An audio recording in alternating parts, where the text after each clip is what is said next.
Take the beat to the street.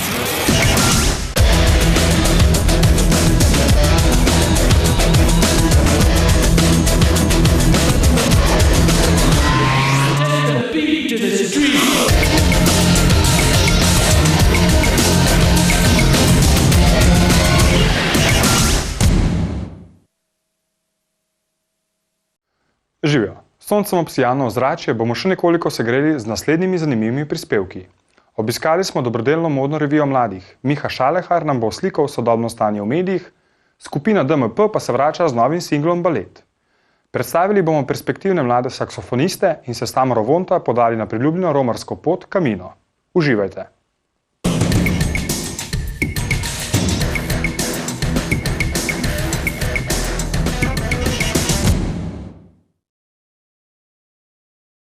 Mladi so lahko tudi dobrodelni. To so novič dokazali dijakinje novomeške gimnazije, združene v klub Interakt, ki so že 3. leto zapovrstjo priredile modno revijo z namenom.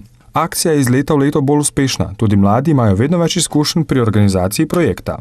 Ker smo v njem sodelujemo dijaki s srcem, imamo ta cilj, ni nekaj, kar delamo prisilno, ampak nekaj, kar delamo zaradi sebe. Sredstva smo zbirali za pediatrični oddelek bolnišnice v Novem mestu. Najverjetneje bomo kupili postelje za starše, da lahko prispijo ob otroku. Mislim, da ena od razlogov je ta, da dijaki sami pripravljajo, da so motivirani in da v bistvu izhajajo iz sebe, želijo to prinesti svetu. Mislim, da je to glavni razlog. Interakt klub Novo mesto je bil ustanovljen pod okriljem botrskega Rotary kluba Dolenjske Toplice januarja 2008. Osnovno poslanstvo je druženje mladih s tem, da delamo nekaj dobrega. Da delamo nekaj dobrega v lokalnem okolju ali v širšem. Predstavljamo svojo deželo. Moram pohvaliti dijake, zelo radi prispevajo k svetu in družbi, zbirajo denar, zelo veliko teh prireditev tudi sami organizirajo, tako da smo zelo zadovoljni, da ostajajo ljudje. Kot oblikovalka se je predstavila tudi mlada novomeščanka in nekdanja gimnazijka Anja Medle, ki trenutno študira na Naravoslovno-tehniški fakulteti v Ljubljani. V bistvu je ta občutek sploh ga ni mogoče opisati, zaradi tega, ker ti se sploh dejansko ne zavedaš, kaj se naredi, dokler tvoje obleke ne grejo po pisti. Potem, ne vem, sploh ne dojemaš vseh stvari. Potem, ko vidiš osebo, ki se sprehaja, ker obleka zaživi, je pa neopisljivo, res fenomenalno, ful dober. Tokrat je prvič predstavila tudi svojo kolekcijo za moške. Ustvarjati za moškega mi je zelo velik izziv, ker je težje. Ker moraš zelo paziti, kaj daš na moškega, ker na žensko daš lahko praktično vrečo krompirja, pa bo dobro izgledalo, ampak na moškega moraš pa paziti, da ne bo hitro izgledal narobe, da si ne bo kdo kaj narobe interpretiral. Kar se tiče izdelave, pa to je bolj zahtevno. Ampak ja, zaradi tega, ker je en izziv, je bolj zanimivo, čeprav je težje, ampak ja, pol je pa še malo drugačen občutek, ker imaš vse zmešano skupaj, en tak miks. V veliko primerih so mladi in moda pravzaprav ustvarjeni eden za drugega. Modna osveščenost pri dijakih pa seveda ni samoumevna reč. Mislim, da je srednja šola en tak čas, ko se vsak posameznik malo išče. In išče sebe in s tem svoj stil, se različno oblači. Čez ta 4 leta mislim, da se že nekako oblikuje, ampak se mi zdi, da ko pride pa na faks, je pa res tista ena prelomnica, ki pa mogoče še bolj. Tako, no, eni so bolj, eni so manj osveščeni, tako bom rekla. Je pa spet odvisno, koga zanima, koliko je pripravljeno to vložiti. Čeprav se mi pa zdi, da danes je moda že dostopna praktično vsem, tako da tisti, ki želi, lahko iz malega naredi pravo umetnost. Mi imamo na šoli 700 dijakov, tako da vidimo vse, celo paleto. Od se pravi dijakov, ki dajo zelo veliko na oblačila, zelo veliko tudi na modo, visoko modo in seveda tudi dijake, ki pač imajo drugačne stile. No? Jaz mislim, da je pomembno, da tisto, kar nosiš, da nosiš s srcem in z veseljem in da je to tisto, kar v bistvu naredi človeka. Ob koncu dobrodelne akcije so mladi za pediatrični oddelek novomeške bolnišnice zbrali 800 evrov.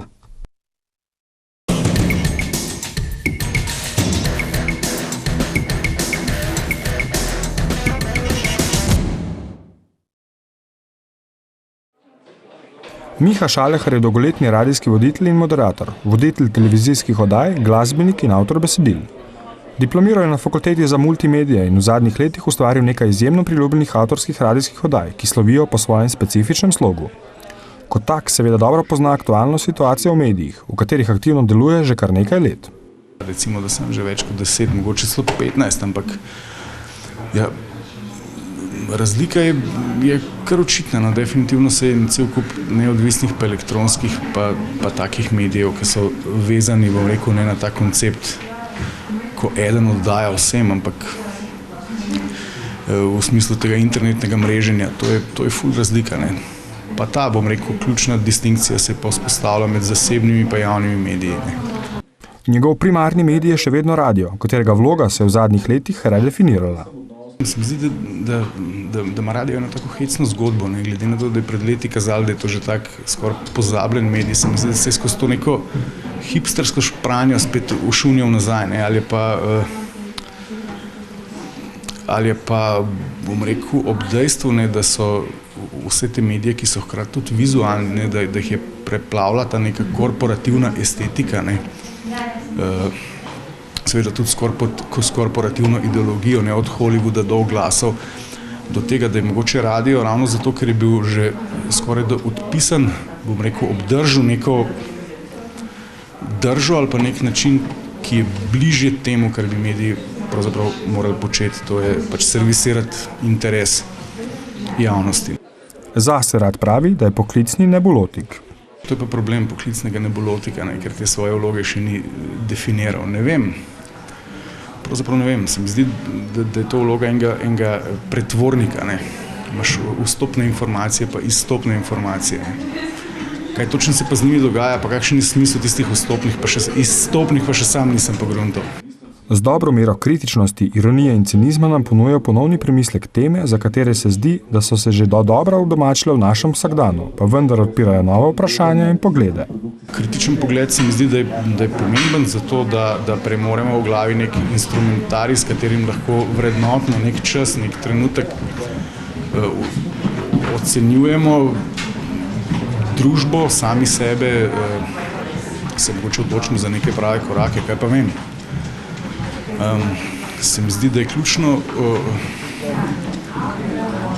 obdržati neko kritično držo, ne, zato da ne sme se človek dovolj, da mu drugi razlagajo svet, ne, oziroma drugi ti ga morajo razlagati, ampak na koncu se ga moraš razložiti sam. Ne. Pred časom je bil na televizijskih ekranih viden njegov dokumentarec o slovenski popularni glasbi z naslovom Ne grem na koleno. Mislim, da so z Dušanom, torej režiserjem, že povedali, da je to dokumentarec, v katerem ne boste izvedeli nič novega. Ne.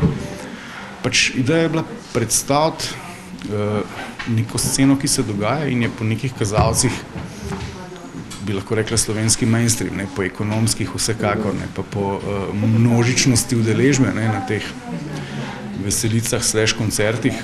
Nekaj pa je dokumentarec zagotovo odkril, da glasbo v prestolnici in na periferiji doživlja na drugačen način. Ljubljana je pravzaprav najlepša vas na svetu, ne. In daleč od tega, da bi bilo mesto, ne, tako kot trdi naš župan, ne.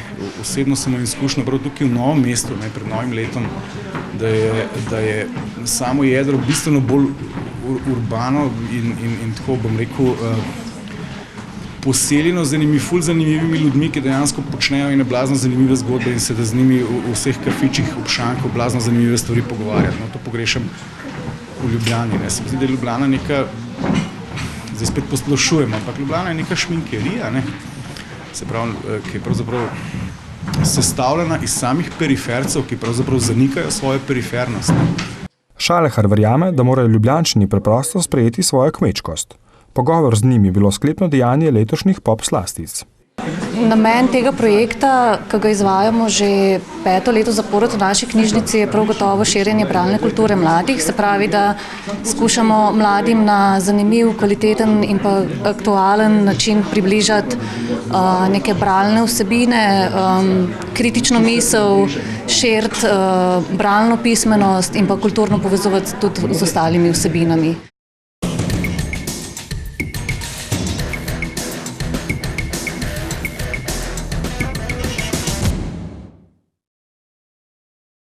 Društvo mrtvih pesnikov nadaljuje svoje glasbeno poslanstvo in v eter pošilja novo skladbo. Po lanskih singlih Pleši z mano in Na polju zlomenih besed je zdaj čas za balet, ki so ga premierno predstavili na festivalu Pop Rock v okviru Dnevov slovenske zabavne glasbe.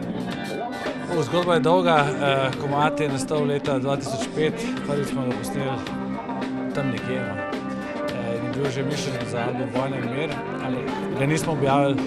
Posneli smo ga še enkrat za album Krog, pa ga spet nismo objavili. In čas je bil, da tretje izdamo balet in tako smo se prijavili na festival Pop-Rock, bili izbrani in gledali luč sveta. Balet je nekoliko bolj plesni komad, kot smo jih bili od benda vajeni v zadnjem času. Se radi vedno dotikamo iz različnih žanrov, radi kombiniramo različne stvari. Čeprav pri tem komadu moram reči, da je za plesni ritem bil najbolj zadolžen Žare. Fantje veliko stavijo na sporočilnost njihovega ustvarjanja, saj verjamejo, da je zelo pomembno, da ohranimo in podpremo kakovostno slovensko besedo v pop kulturi. Ta komad je prav v bistvu nekako pisan za nas glasbenike. Včasih se človek sprašuje, kdo je tisti, ki ti da v roke akorde ali pa besede, ki jih poješ in ne veš čisto dobro, zakaj si prav ti izbran, da skozi tebe pride ta besedila, ta glasba. In včasih se počutimo kot nekakšne lutke, marionete, ki plešejo po taktu nekoga drugega in tako se mi zdi, da mislim, da to je glavna stvar glasbenika, se pravi, da mi smo neko orodje, rečemo, da glasbo spravi do ljudi. In evo, o tem poje komad. Zadnji 3 singli pa napovedujejo njihov naslednji CD, ki zaenkrat še vedno zavit v tančico skrivnosti. Ja, zaenkrat so te 3 komadi, ki so vsi objavljeni, torej Na polju zlomljenih besed, Pleši z mano pa balet. S tem, da sta Pleši z mano in Na polju že na 25, oziroma na plošči, ki je kot Greatest Hits, sta tega komada. Pero je tisti, ki skrbi za našo glasbeno podobo, tako da ste prav vprašali. Seveda pa je... Bomo videli, kam nas bo še pelalo, ampak imamo pa veliko stvari, kot rečemo, v paci. Moramo jih zbrati, moramo jih selekcionirati, moramo jih nekako oblikovati, da bodo dobili podobo, ki bo zadovoljila za vse nas in jih bomo posneli in tudi seveda izdali. Tokrat so se vrnili na svoj kraj zločina, novomeški klub Lokal Patriot, kjer so v svojih začetkih redno in veliko preigravali. V bistvu moram reči, da Lokal Patriot je bilo, za nas je bilo vedno tako, kot da bi igrali v svoji dnevni sobi. Imaš pač določene ljudi, ki so tvoji somišljeniki v Novem mestu in vedno je fajn priti sem nekak bolj pristen stik s publiko. In tudi v končni fazi smo mi tisti, ki smo tudi bili, ko se je Lokal Patriot ustanavljal zraven, tako da še bolj čutimo vso zgodbo tega Lokal Patriota. Sploh nam je pa težko, ko vidimo te ruševine, ki so zdaj na prvi lokaciji Lokal Patriota. Upamo pa, da bo klub še dolgo leta živel in bil neko prvo zatočišče novomeške glasbe, ki naj jo ponese v svet. Lahko dam eno anekdoto na ruševine Patriota. Namreč danes, ko smo se peljali mimo, jaz sicer nisem Novomeščan, ampak ko smo se peljali mimo, smo videli tiste ruševine, je moja 5 let stara hčerka rekla, ampak to je bila moja najljubša zgradba v Novem mestu. Oziroma ne, v tej državi, v tej deželi. 25 let pozneje se fantje še vedno z naklonjenostjo spominjajo svojih prvih glasbenih korakov. Ja, mi smo začeli zelo zgodaj. Prvi špil je bil na osnovni šoli Šmihel. Mislim, da smo bili še osnovnošolci. Jaz takrat nisem bil zraven, sem se pridružil bendu Protovus, ki je v bistvu zametek Društva mrtvih pesnikov pol leta kasneje. Drugi špil je bil v Ragovem logu. Tako da, te začetki so težki, ali pa težki, zabavni. In fajn je, če imamo mlade glasbenike, stare tam nekje 15 let, evo saksofonistka je celo 7. razred osnovne šole, da dobijo čim prej priložnost, ker glasba je stvar, ki te lahko zaznamuje za celo življenje in če postane tudi tvoj poklic, je to bolje. In kaj jih čaka naslednjega četrtstoletja? Drugače to, da smo se postarali, pa da se je svet okrog nas postaral, ampak ne, mislim, da mi še vedno, ena od prednosti je, če živiš kot glasbenik, se mi zdi, da si lahko večno mlad čez nek kanal, ki ga še sam dobro ne razumem. Tu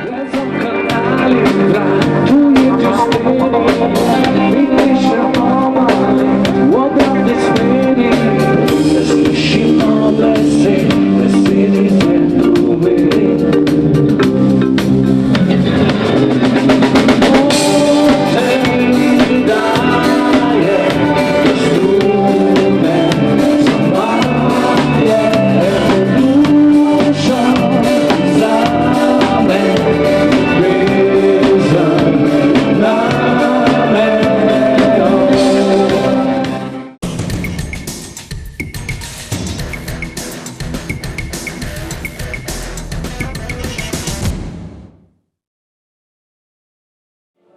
SOS Junior je organizirana skupina mladih saksofonist in saksofonistov iz vse Slovenije, ki deluje pod okriljem kulturnega društva Sekvoja.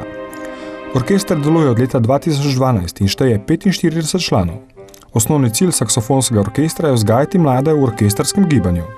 Začel sem igrati pred 3 leti, to zato, ker sem prej že treniral flavto in me je zelo zanimalo, kako se bo zvenel saksofon. To je pravzaprav eno združevanje mladih glasbenikov ob saksofonu.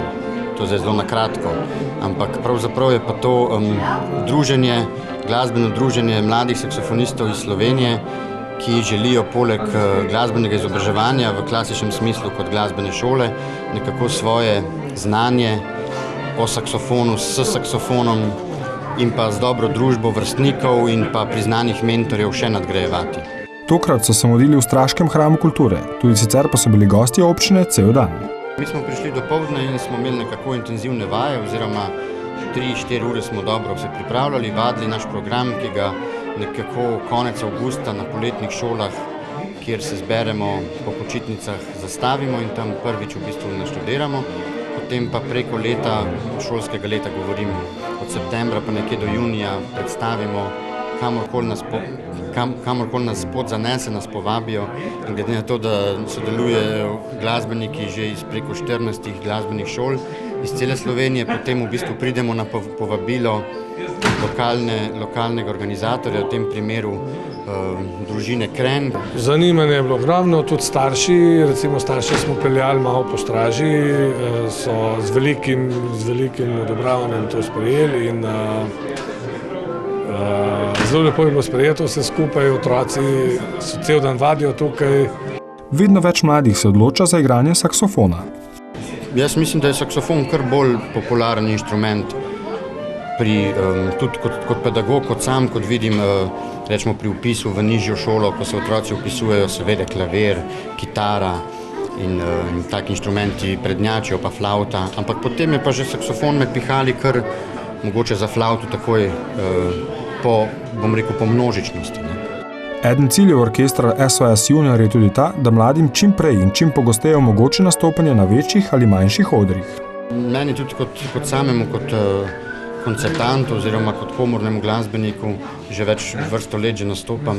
Vem, da je pravzaprav en koncert nekako ekvivalenten 5 do 10 vajam. Tako je že tudi Tina Maze rekla, da ena tekma je več kot 10 treningov. Tako da mi želimo nekako v tem duhu, se pravi tudi preko koncertiranja, sprostiti otroke preko glasbe, preko njim znane glasbe, podajati nekako to veselje do koncertiranja. Ko tehniko združiš s srcem, takrat začneš uživati in mislim, da nam v tem projektu to uspeva, pravi Pupis. Poleg partitur klasične in jazz glasbe pa orkester preigrava tudi zabavno glasbo. To je nekako, bom rekel, ena taka socializacija, glasbena socializacija otrok, ker pač zdaj Haydn ali pa Mozart ali pa Bach so nekoliko odmaknjeni od današnjih dni, ne? In tu moramo mi posegati v neke modernejše čase, se pravi, naprimer zdaj trenutno aktualen ali pa že malo manj je happy, ne? In potem posegamo po takih partiturah, da pravzaprav, bom rekel, na prvo žogo zanimiramo otroka, zato ker mu je ta glasba znana, hkrati pa potem, ko dobi tisto notranjo motivacijo, veselje, mu pa potem tudi lansiramo kakšno skladbo, ki jo mogoče ne pozna, ki je mogoče malo bolj odmaknjena, ampak je vrhunska.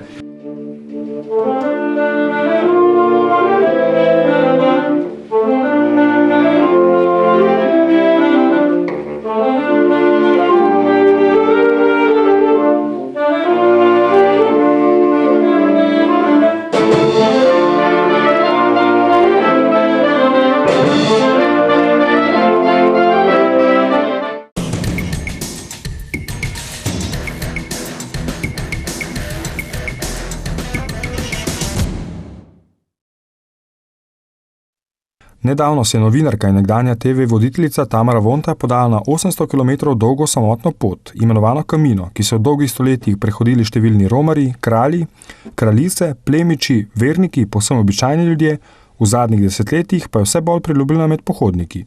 Po mojem niti nisem kaj preveč razmišljala, ker če bi zelo razmišljala vprašanje, če bi se odločila, da grem 800 km prehoditi kar tako. Ampak ne vem, nekako mi je to prišlo na en tak čuden način do te odločitve in sem se odločila, da sem si dolžna to.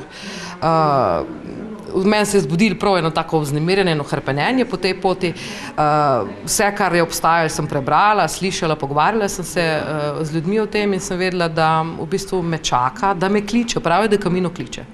Camino pa ni običajna pot in je v zadnjem obdobju doživela domala mitsko razsežnost, saj številni dojemajo kot duhovno pot, ki očisti posameznika bremena, ki se mu nabere v hitrem tempu sodobnega vsakdana. To je v bistvu zdaj dvorezen meč. Včasih ti ne paše, ko je tako veliko ljudi, bi si želela mogoče več samote, tako da to ni več tako samotna pot, kot je bila. Ampak jaz mislim, da največji potisk, ki je ljudi pregnal, je bil po moje ta nazadnji film, The Way, v katerem je Martin Sheen igral, pa režiral ga je pa njegov sin Emilio Estevez. In mislim, da ta film je ljudi, predvsem ta film je tisti, ki je ljudi najbolj pognal, predvsem kar zadeva recimo Kanado in Združene države, ker moram reči, da največ pohodnikov na tej poti je iz Združenih držav in iz Kanade bilo septembra, kot sem jaz bila. Zelo veliko jih je pa tudi z Koreje. Pot lahko prehodi vsak, ki ga ne bremeni kakšna težja bolezen ali poškodba, prvotno pa je bila zamišljena kot romarska verska pot. Seveda tudi grejo izključno iz verskih razlogov, tudi veliko je vernikov, ki to upravljajo, ki to pot prehodijo zaradi tega, ampak tudi potem vsak dan seveda popoldne gredo k maši, ampak ni to več in tudi ni izključujoče, se pravim. Mislim, da ta strogi koncept ne velja več in da se ljudje tudi med sabo ne rangirajo potem iz kakšnega razloga gredo na to pot. Vsak človek, ki gre na to pot, ima svoje razloge in jaz mislim, da smo do njih vsi spoštljivi. Naša sogovornica pa ni šla tja zato, da si ogleda naravne znamenitosti ali katero izmed številnih cerkva na poti, ampak so jo bolj zanimali domačini. Meni so Španci vedno bili zelo všeč, ker so zelo gostoljubni praviloma, zelo temperamentni ljudje in zelo odkrito pokažejo vsa čustva, kar pomeni seveda ne samo tista, ki so nam prijetna, ampak tudi tista, ki so nam malo manj prijetna. Ampak na tej poti moram reči, da je značilno to, da so izjemno gostoljubni. To je le pot, ki že stoletja in stoletja in stoletja in stoletja in to je nekako ostalo v ljudeh. Ampak zanimivo je opazovati tudi druge ljudi, ki hodijo po teh poteh, kako nastajajo neke skupine, kako nastajajo prijateljstva, kako nastajajo zgolj znanstva, kako si ljudje v bistvu pomagajo. In to je tisto, kar je najbolj navdihujoče, da si v bistvu ljudje vsak dan so si pripravljeni vsi pomagati. Na dan je poprečno prehodila 27 km, skupaj pa je potovala natanko mesec dni. Kako je pa izgledal zadnji kilometer na cilju Santiago de Compostelo? V bistvu si želiš, da bi bil znesen, ne vem kaj, ampak verjetno si na nek način, tako velika so pričakovanja, ne veš, kaj bo šel do konca, kaj bo pol, ampak potem pa se ne zgodi nič takega. Dejansko potem vidiš, da je vse se zgodilo že na poti in da je to samo konec ene poti, ampak da največ stvari in vse, kar se je zgodilo, se je že zgodilo. Ti si pa zdaj samo zaključen in potem se želiš domov. In čeprav se je na to dolgo pot tokrat podala prvič, se je že zaobljubila, da se tja tudi vrne. Odlična domača skupina Werefox, čisto pravi slovenski lovec na tornade, brežiški študenti in legendarni Vlado Kreslin. Tudi naslednja oddaja bo polna odličnih in raznovrstnih vsebin. Z nami zopet že čez 14 dni. Do takrat vse lepo.